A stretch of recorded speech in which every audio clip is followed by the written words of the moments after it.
Welcome to the Emerging Lawyer at the Coffee Conversation Show, powered by the Emerging India Forum TIF and a tech partner, Prime Infotech Solution. Theme is Law, Leadership, and Legacy. We have with us Karan Kalra, founder of Bombay Law Chambers and a corporate law expert with over 15 years of experience.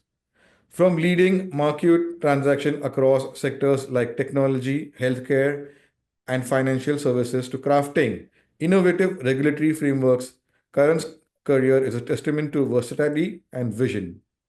With bar admissions in both India and New York, Karan's global perspective sets him apart. So, join us as we explore his entrepreneurial journey, his passion for teaching, and his insights on the evolving legal landscape. So, welcome, Karan, to today's coffee conversation. Thank you so much, Amar. Pleasure being here, and thank you for having me. Okay, let me explain you the format. There are three rounds. You must be aware of the two. So, there is a rapid fire fun round where you have to be witty, funny, and quick, and आपको you'll get this gift. Looking forward and hoping. I'm Your hoping I Christmas make gift. it. Yeah. Thank you. So it will be autographed and sent to you. Yeah. Thank So you. friends, I'm Lain Amir Virani, host at Coffee Conversation and a legal tech evangelist and author of 15 books. So we provide legal tech and technology and tech training to law firms, corporate legal, to help them become profitable. So my first question for you, Karan, what led you to establish Bombay Law Chambers after over a decade in corporate law, and why this unique name, Bombay Law Chambers? Thanks, and very interesting question, Amir. So, like most lawyers, I came out of law school, and we try and line up jobs while we are still there. And I was lucky to have a PPO at a couple of places, and I started my career with ICICI Bank. Great career. Few years there, but really enjoyed that stint. And later, I'd gone overseas and came back, and I was with Nishit Desai for the longest. While everything was great, and by God's grace, I was doing well. My clients were kind, my colleagues were great. I think Nishit had given me a lot of freedom to run my practice. I always felt there were two or three things that I wanted to do differently. As you know, large firms and established firms have certain legacy challenges or limitations. So that was one key concern that I had, and I wanted to do things differently. And the other thing was really this little bit of an entrepreneurship kida. We, as corporate lawyers, we deal with entrepreneurs every day, and they build such great businesses. We thought, I had this in my mind, and I spoke with my colleagues that why don't we also do this? And that's why we took the leap. And it's not such a big risk, to be very honest. Starting your own law firm, coming out of a corporate firm or a larger firm, of course, it's a risk. Every entrepreneurship journey or venture is a risk, but I think the entry barriers are low. Entry barriers for professionals are not very high. We don't have insane amount of capex. Of course, reasonable amounts of investment is there. But I think if you have confidence in your ability to attract and serve your clients, and you have confidence in attracting the right talent to work for you, the job is half done, and the rest of it is execution. So I've been blessed in that space. Yeah, I think I've been really blessed with the team and our clients, and things have been smooth so far. So that was really the reason to start off. And today, 5 years into the journey, or almost 5 years, I'm happy to say that things have been great, and I'm looking forward to the next 5, 10, and 15. Wow. But what about the name? So here's the thing, right? There were two. So one of the strong things that reasons why we were setting up a law firm was not to have a legacy firm, not to have a name on the door like many law firms have. So that was one. We were not going to have any names of us or the partners. Second was, too many law firms had used Latin and Sanskrit words in their names, and they sound fancy, but which is also part of my mission of the firm, is to give simplified solutions to people. We said, let's keep it simple. This was the easiest, simplest name I could come up with. Law and Chambers, because we're a chamber really in its traditional sense and practicing law. And in my head, when I came to Mumbai, I came to Bombay, and I always refer to it as Bombay. The High Court is also Bombay. Well, full respects to the name Mumbai and all of that. But so when we came to Bombay, I sort of stuck in my head. I told one of my co-founders back then, I said, this is the name we're thinking. And he said, you're gone crazy, go to sleep. And then next morning he calls me, I can't get it out of my head. Let's keep this name. We get a lot of, we get a little bit of pushback from some people, especially my colleagues in Bangalore. We have a large office in Bangalore and in Delhi. And they say, some people ask us that, are you only in Bombay? So hopefully we'll build a brand and people will come over that soon. The idea was to build a catchy brand that people relate to and simple, right? Simplicity is the aim. 3 words got us where we are.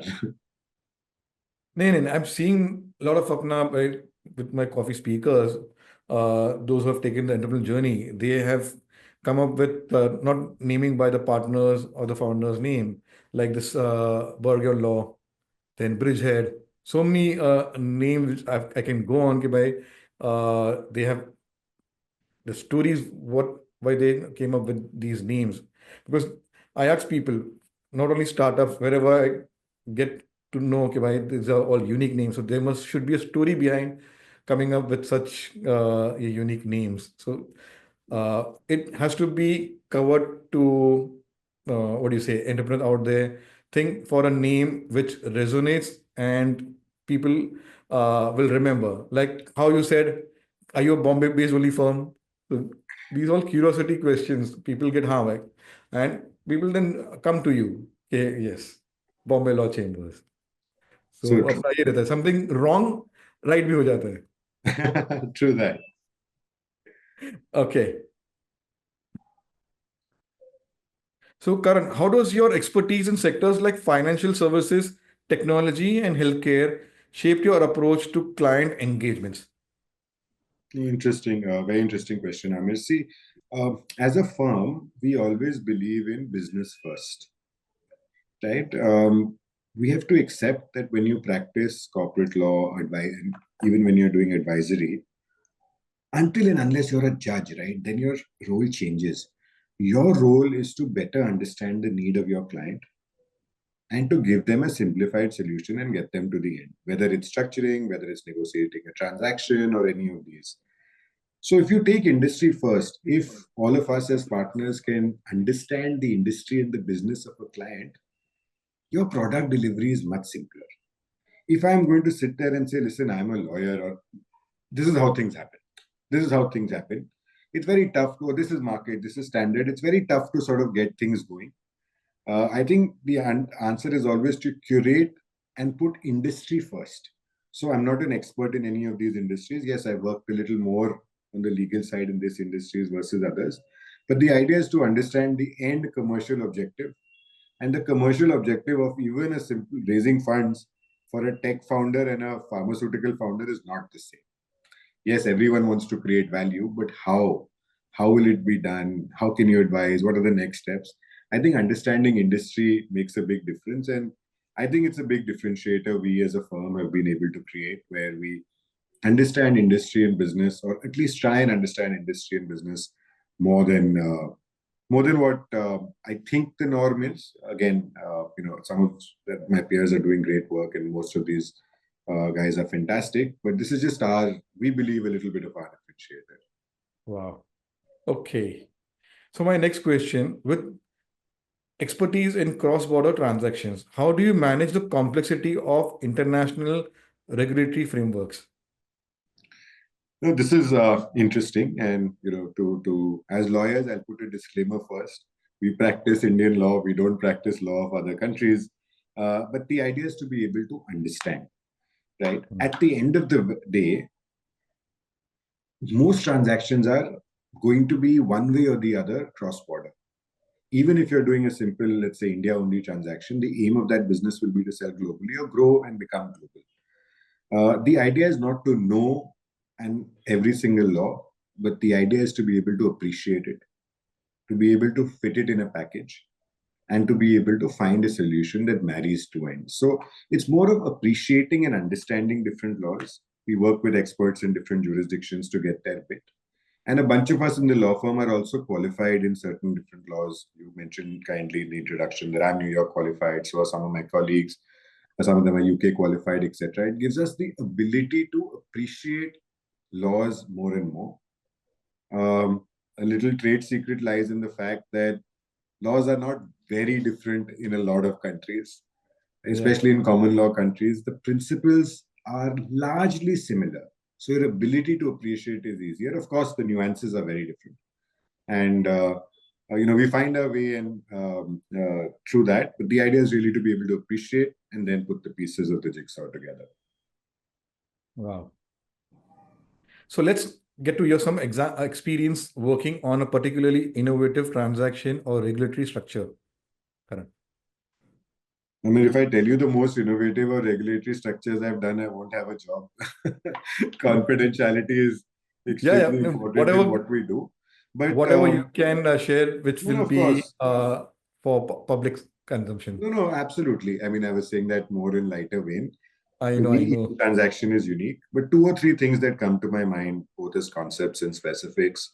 One is that there is a strong belief, especially in the younger folks, that the bigger transactions we do, the ones that make the newspapers and highlights and are the deal of the year, these are more challenging. I'll be very honest. As an individual, it doesn't matter if you're an associate, a senior associate, or a partner. These are not the most challenging transactions. A transaction, let's say the two large private equity firms are buying and selling some asset between each other globally, there are 100 Karans whose eyes are going on that. And there are 100 Karans who are capable to do it. And guess what? You may miss something, someone else will do it, someone else will do it. You all become, little cogs in the wheel.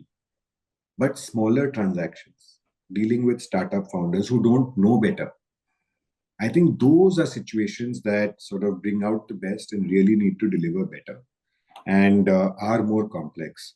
Uh, I think historically dealing with FDI and FEMA challenges, with FEMA being very restrictive in the e-commerce space, has been some of the challenging pieces I've done. Again, without naming clients, on the mining side, in between the 2015s and 17, the mining law in India was changing very rapidly. And we did a bunch of cement transactions, and some of the larger ones in that space happened because all of them are dependent on mines. That was a very challenging space to be in. And lastly, of course, dealing with Press Note 3 in more recent times where we have issues with investments coming from particular country sharing a land border with India. I think at two or three places where things have got very interesting, but every transaction is unique. We are simple transaction my team is handling. Closing is happening today. Should have happened 5 months ago. There's no reason for it didn't, but everything that could be different went different in this. Nobody at fault, nobody to point a finger to, including internally. But so every day is challenging. I think these are the two or three things that I've seen in sectors or regulatory happenings that have made my life more interesting. But yeah, I think largely last lesson is to focus on the smaller pieces, which people forget. The smaller transactions have only you looking at it, not the rest of the world. And a lot depends on what you say. Wow. So, Karan, what's a trend or development in venture capital or private equity that excites you? This is very interesting since the core of my work always revolves around this. There have been, in the more recent past, I think the two or three trends are very unique. I didn't think I'll see this. If you asked me this 5 years ago, I didn't think I will see the amount of capital that is suddenly available to young small businesses. It was polar opposite few years ago. And if I go back 2 decades in time, there was no concept of private equity in India, right? But as you move down the line, you sort of notice that there's a lot of capital available as long as you have two or three things fundamentally there. One, a great idea. B, a team to be able to execute it. And C, of course, a viable vision to get it done. It doesn't matter. You don't need the IIT, IIM degrees anymore. You don't have to have great working experience. You could be fresh out of college, and we've seen such great examples. So, but if you can plug these two, three things, there's a lot of capital available. So, from a legal lawyer's perspective, you are seeing the number of early stage transactions that are happening in India is uh, I mean, is many-fold of what I would have anticipated, say, 5, 7 years ago. So that's one change. The other change is the other end of the spectrum, where late-stage venture capital continues to be slow. We've spoken about funding winters, and people are saying capital is not there. Look, I think capital is there, but it's there for good deals at good valuations. So a sense of realization has come in, and now if I marry the two, if a lot of this money is going early forward, and there is more selective money available later, in the VC space, you're really saying that people have to build fundamentally good, strong businesses, arguably profitable, and other financial matrices that they've followed. So that's one trend. The other thing in private equity that we've seen is that it's cyclic. Or at least historically it was always cyclic. But today, where the IPO markets in India are so busy, you're also seeing private equity being reasonably busy. So the big trend in private equity is, I think, good money follows good money, and good markets are fed by people who want good markets. So that's the private equity big trend I'm seeing, and the early stage trend that I was mentioned going into the late stage venture capital is the other one, and both seem to be staying for a while. So it's good news for everybody net net. Wow. So, Karan, how's your experience doing LLM at Northwestern University brought significant impact in your legal practice? So this is very interesting. What I went through, right? Uh, as you know, if you're a lawyer and you've done typically a 5, sometimes a 3-year course here, you don't have to do an LLM. There isn't a requirement. It's only a precursor to a PhD. When I worked for the first few years at ICICI, I learned the first most important lesson, I think, was, of course, while your client is paramount and as in-house, your client are your internal stakeholders, I also learned the importance of being an external advisor and actually being in private practice. However, my view to private practice, my view to law was very linear. It was very task driven. The task hai, we have to get this done, we have to get to the end result, and we move on. I think a lot of it was reflection of how we are taught and how we work in India, right? We're taught in India to complete your tasks, to score in a particular way in an exam. There's a way to write to do better, etc., etc. I had heard a lot about how the US is really the mecca of teaching. And that's something I really, really wanted to explore. And I was lucky to make it to this college. Northwestern is one of the leading colleges. And I did a joint master's in law and finance, where I studied finance at Kellogg. Kellogg is their finance and MBA school. And this joint program taught me 2 or 3 things. It's not a ticket, right? It's not a ticket that you do this and suddenly you will be paid X times more when you come back or whatever. Some people use it as a stepping stone to move outside, which is great. Wasn't my plan always. I think the biggest lessons came here is, one, the network you build.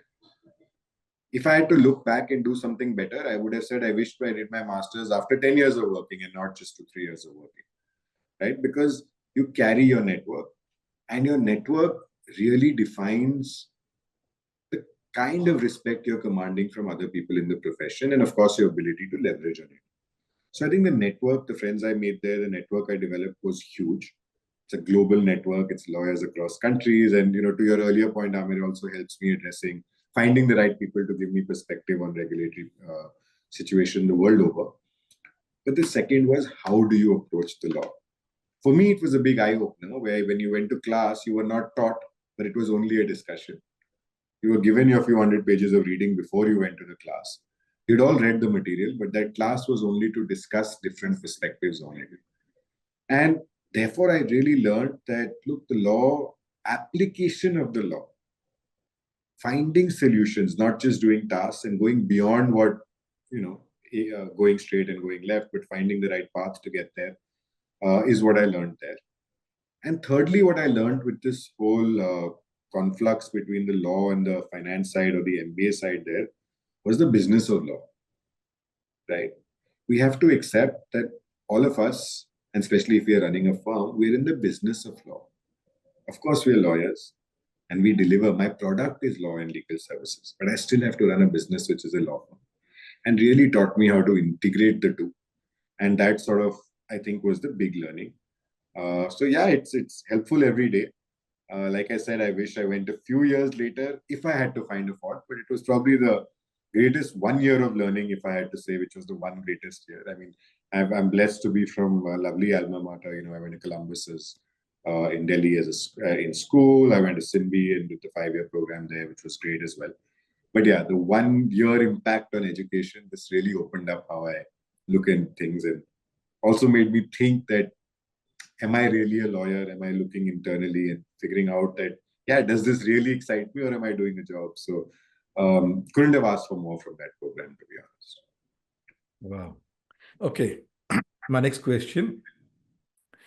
As someone admitted to both the Indian and New York bars, how do you navigate the nuances between the two legal systems? So see, firstly, both are common law countries. We're not very different. We all originated from similar, the Commonwealth, and therefore our laws originate from there. Next, I don't proclaim to be an expert in New York law or in US law. I understand it, but I don't practice it day in and day out. The fact that a lot of our work is cross-border and the US continues to be the epicenter of private equity, venture capital kind of work, and sort of work flows from there. I think the dual degrees and the dual qualifications just give me a little comfort and a little bit of edge in understanding cross-border work, understanding rules there, understanding regs there, and therefore, when I have to explain to a US client that why something happens in India, I'm able to tell them, look, it happens in your country like this for this reason. And in India, it's happening slightly differently like this for this reason. So it helps me just understand and appreciate more. Uh, it doesn't make me an expert, but the nuances are different. Culturally, laws evolve. We may come from the same Commonwealth, but our markets opened up at very different points in time. We learned, the whole capitalism wave came very differently in the two countries. The social diaspora is very different. The impact of politics on law and economics is very different in the two countries. So they are diverse, but hopefully this just gives me that little bit of ability to appreciate these differences a little more. That's about it, to be honest. Interesting. So my next two questions will be related to Bombay Law Chambers. So what's your leadership style? Let people do what they do and let them do it really well. No, but let me explain that a little bit better, right? And Yeah. I haven't really thought about it, but I often do think, am I doing my role right? Right? So I am a strong believer in people. I am anyway in the business of law where people is my only strength and people are going to go to the lawyers they like, right? So I have to hire the best. And I'm really blessed that I think we've been able to build a team, especially my co-founders, my partners, and the senior folks in this firm. They're just the best around. So rule number one, hire the best. And I think I've got lucky there so far, and I want to continue to hopefully ride on this wave of luck, but also hire the best people, not only when it comes to law, but people who you trust, right? And when people run certain functions for you, trust them blindly. Don't interfere in their work. Just make sure that the guardrails are in place if needed, right?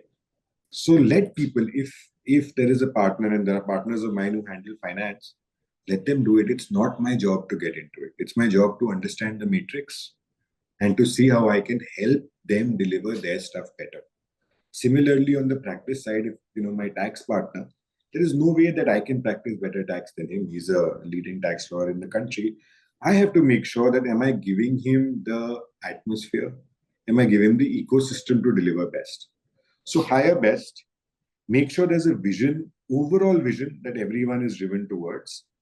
And lastly, which is also a little bit of ethos of our firm, but also I don't want really necessarily call it a leadership style, Ahmed, but I see what I believe in is that how do you make sure a law firm is going in a unified direction? Yeah. As all professional consultancies, we all know at the end of the day, it could be a law firm, it could be a big four. A person is as good as his value and the amount of revenue he brings to the firm.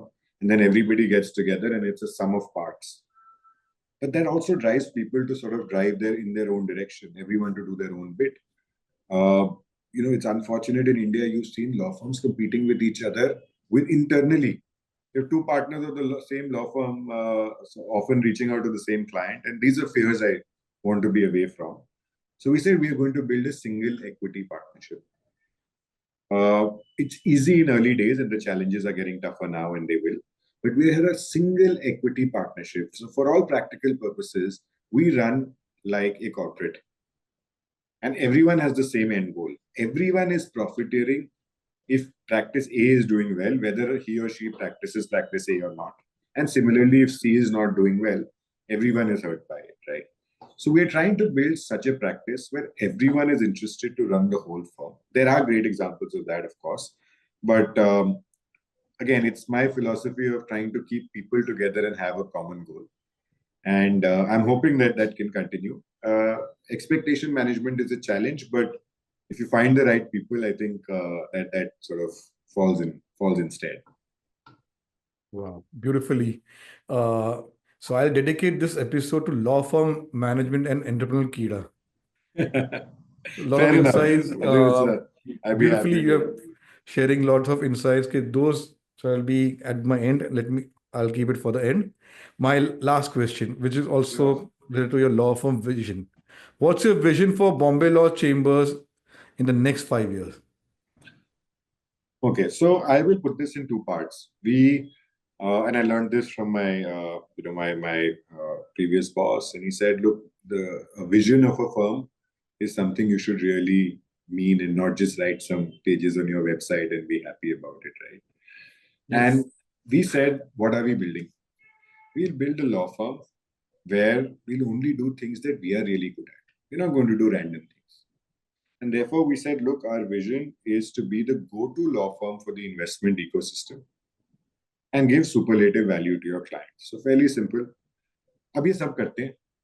Everyone wants to give great value and everyone wants to be go-to. But we said, let's narrow our focus. What are we go-to to? And we want to bring value. And how will we do it? We'll do it through our management style. And of course, delivering, of course, there's no question that your product in the law has to be as good as it can be, if not the best. But if I marry these two or three things, and then I look at the next five, see, we've done the first five. I'm a believer that in the first five, we've achieved two or three things, which was what we wanted to achieve. We achieved that we are viable. We are not a fly-by-night operator. We're going to be here, and we're going to be here for the long run.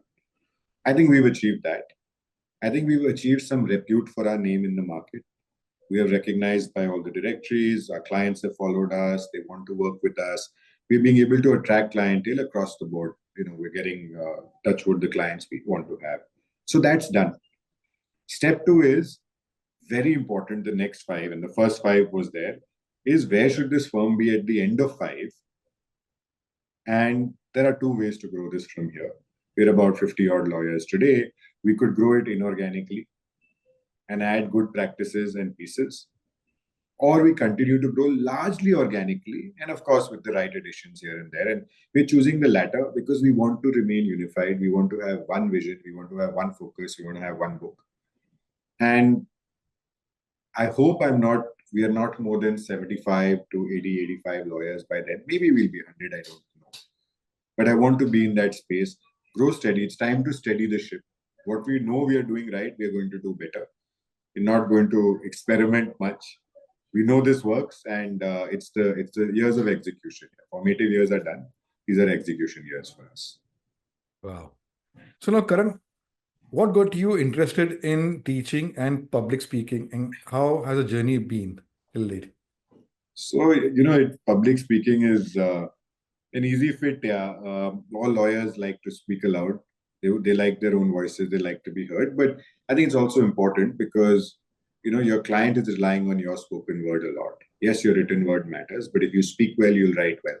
And that is at the core and essence of what we do. So public speaking is something I've enjoyed, and I think it's a trait I've been good at. Uh, Teaching came to me very differently and in two ways.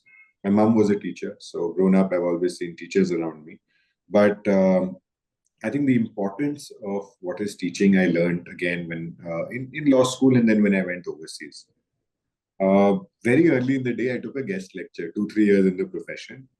And I have no qualms in admitting that I was embarrassed at the end of it because I thought this is my subject, this is what I teach, ye to roz karta hu, and I will do a great job. But the type of questions you get from students are very different from what you get from clients. And then I picked on two things. I said, A, there is no other way of being more thorough than being able to public speak on a topic or to be able to teach a topic. Question कहीं से भी आ सकता है और किस level पे भी आ सकता है आप पे लोग रिलाई कर रहे हैं you will not be called back to teach if you do a bad job and I don't know how you'll go to bed having not done justice to what you teach. So that was one, that this is, you strive to be thorough because you can public speak on the topic. And the second was that, look, as most Indian students, we always felt, could we have had better faculty? Our faculty was great. There's no question about it. But could they have taught differently? Should our education system be different where we can have more interactive and live education and interaction with people who are teaching us today, but who we are going to work with tomorrow or who we are going to be tomorrow? And while all colleges and institutes in India strive towards that, there's always a gap. I'm trying my little bit to try and fill that gap. You make me sound, Amir, as quite a teacher. I'm not up there. I don't teach as much as I should. I take guest lectures. I try and take some credit courses when I can. But I like public speaking and take a lot of these training sessions, which sort of keep me more on my toes and interact with also a different diaspora. I can see that. The conversation comes from your public speaking. Look, our job is to speak, Amir, so I have to. I have to keep that on the top of my game. Man, that's a compliment I'm giving you. You're more than kind. Okay. So, Karan, how has technology helped you and which legal tech tool has impacted your work? So interesting, very interesting question. I mean, I will take this in two parts. Yeah. I've always, one is where do I see technology impacting us? I think that's the larger question, very important because there are these questions. AI is coming, will it take away jobs? How will it help you? And all of that. And obviously, all the good techs are based on AI. I look at two or three things, right? One, if you're doing good quality, high value work, AI is not going to take away your job. It's going to make you more efficient. Yes, in the long run, will you hire a little less, maybe very marginally. But if you're doing intelligent work at beyond some point, AI is only an enabler. And you have to make sure you maximize the utility of that enabler, right? It's this whole theory of maximizing utility. And you have to use it as an enabler. Not be scared of it unless you think aap jo kaam kar rahe ho is so basic that it's not going to a machine can replace you overnight. So I think that's where I look at technology going, and for the foreseeable future, at least for folks like us, and that's how we've conditioned ourselves, the technology will be an enabler. Specific softwares, a lot of them, we also try and innovate on some of the stuff we're doing on our own. Like we worked with a team to build our own time management software, but pure legal tech, Foxit is something that's been close to my heart. I think it does a great job. It's a good Adobe replacement. Sorry to friends at Adobe, but it has been. But also, this thing that used to be called Delta View, and now I think is Workshare Compare, if I'm not mistaken, is a fantastic software that integrates and makes life for a lawyer very easy. There are a bunch of others. I'll be very honest. Where I'm not the best guy to give you views. My partners look at this more, but these stand out in my mind. Yeah, the kind of sort of how they made life easier. The three things that I mentioned have really, really helped us. Now, let's go to the next round and understand Karan as a person. Tell us about your family and formative years, Karan. Sure. I have very lucky, very, very lucky background. There was nothing to struggle for, to be very honest. Reasonably comfortable, if not very comfortable. Come from a family of self-made folks, typical North Indian post-partition family. My dad started off as an employee, did very well. He's an engineer. Later started sort of, earned into a business and ran a successful business, but being an engineer at core. My mom was a teacher, grew up in a joint family, had the support of everyone at home. Have an elder brother who's 15 years older.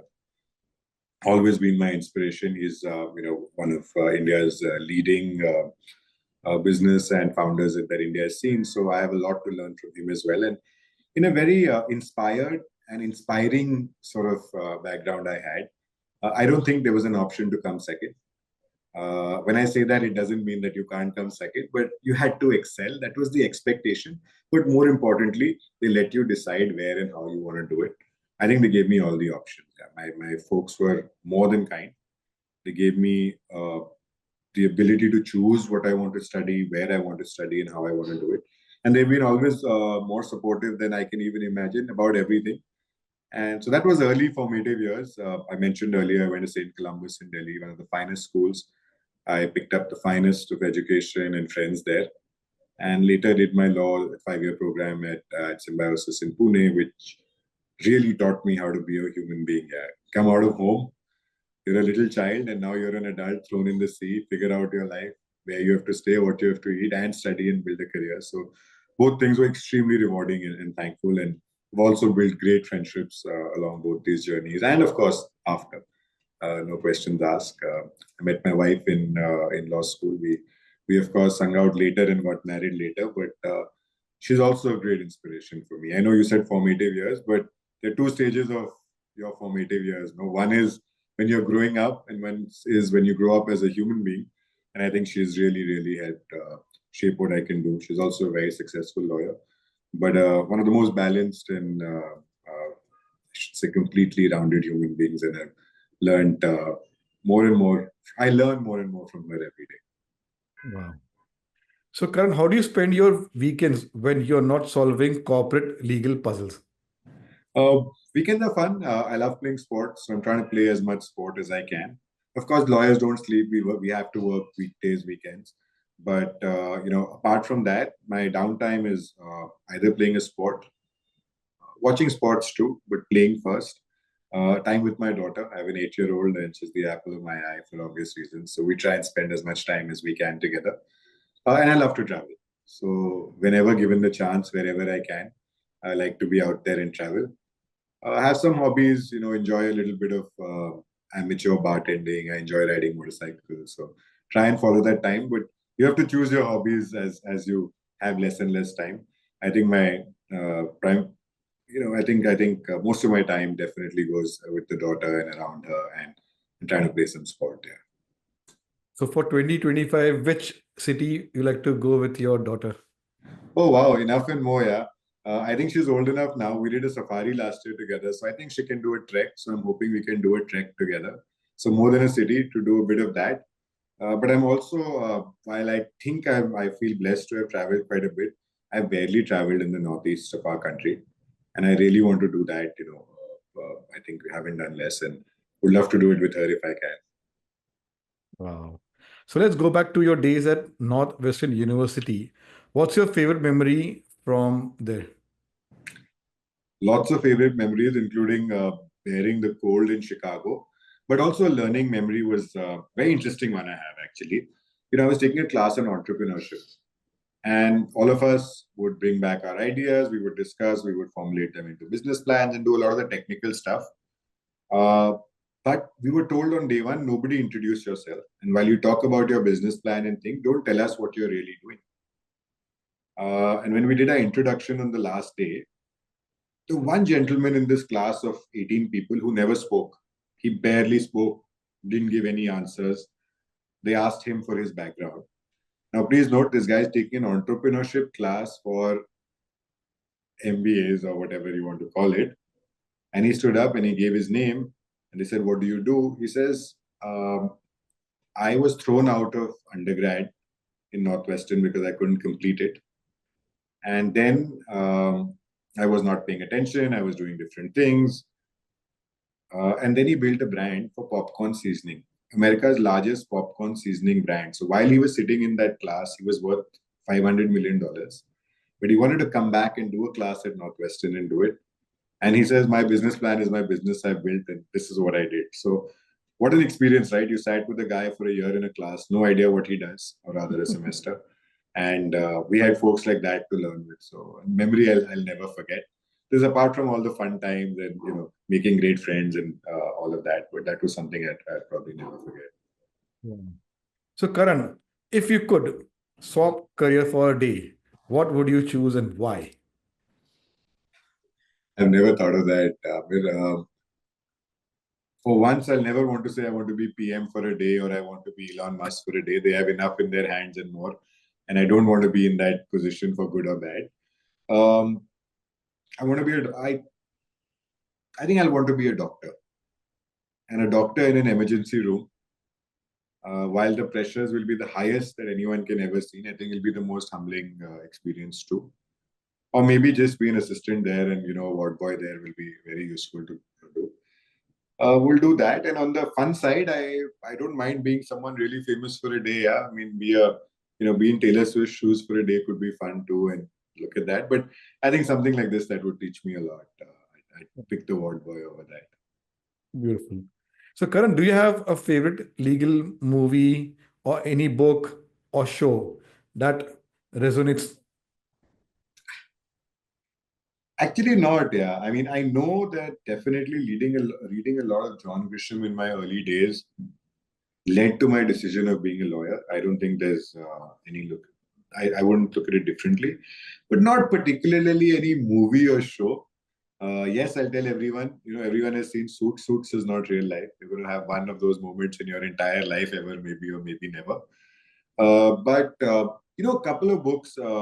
I mean, in my life now, where I'm trying to manage a law firm, also apart from sort of being a lawyer, there's a lovely book I read called "The Five Dysfunctions of a Team" by Patrick Lencioni. Like a fantastic book, and I try and learn a little bit from it. It's taught me a lot of things, what my fears are, how can I stay away from it, etc. But it's a really, really nice book. One of the books that's really stood out to me, and a book I read very late in life. Again, nothing to do with a lawyer, but I read this very late in life, a book called Tuesdays with Maury. It sort of really opened up as to give me a very different perspective, almost philosophically. But learning from these books, I used to be the guy who used to love read fiction and autobiographies and stuff, but also more meaningful stuff like this is I'm now making sense of it, and I'm hoping I can read more and more of things that make me help find some meaning. Wow. So, Karan, how do you celebrate milestones, both personal and professional? I love to party. I'm a fond believer of work hard, party harder. And party is a celebration. I don't mean you're going wild and whatever, but to be with friends, to be with family, to be with loved ones, and just enjoy that meal together, time a drink, maybe a holiday, whatever it is, right? I think you must celebrate. Uh, I'm not a big one for birthdays personally, but my wife has made sure that that's very special for me too. But apart from that, celebrating milestones for your kid, for your family, but most importantly for the firm and on the work side and for your friends is very important. So you must celebrate, make it big, yeah, make it count. Feel the good times are what will remain, right? Life is short, so make the good times always count. Wow. So, my last question, that will be a googly one. Describe Karan in one line. I don't have an answer to that. Yeah, I mean, I've never thought of it this way, but okay, I'm gonna try and put this together. Um, I think someone who's Karan is.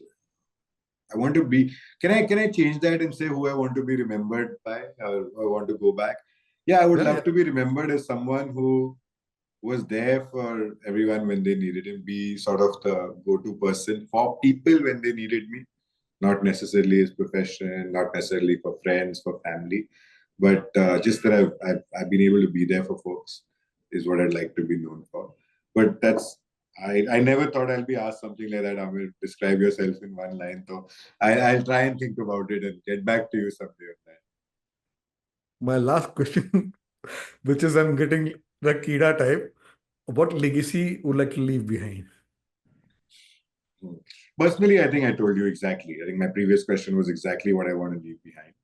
Uh, but I think on the professional side, being someone who was able to help build a professional firm, a firm that cared about its people and the people it serves. and really did that with, we all say money is important and all of that, but that was sort of a lagging indicator. But really someone who tried to build a firm differently with his people at a time where things were being done differently in the market. Hopefully there on the professional side, on building a firm. And his lawyer just being a really honest, trustworthy lawyer. Yeah. That's enough. If a lawyer can be honest and trustworthy to himself, to his clients, to his people, he's done his bit. Beautiful. Let's have some fun. The rapid fire round. Okay.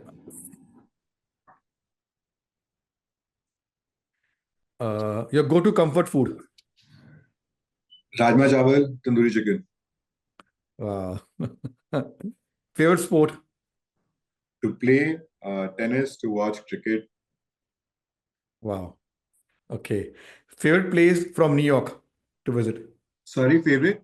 Favorite place to visit in New York. Oh, in New York, the High Mile. It's a lovely place to walk. A High Line, rather. It's an abandoned abandoned rail line that you can walk, has art graffiti around it.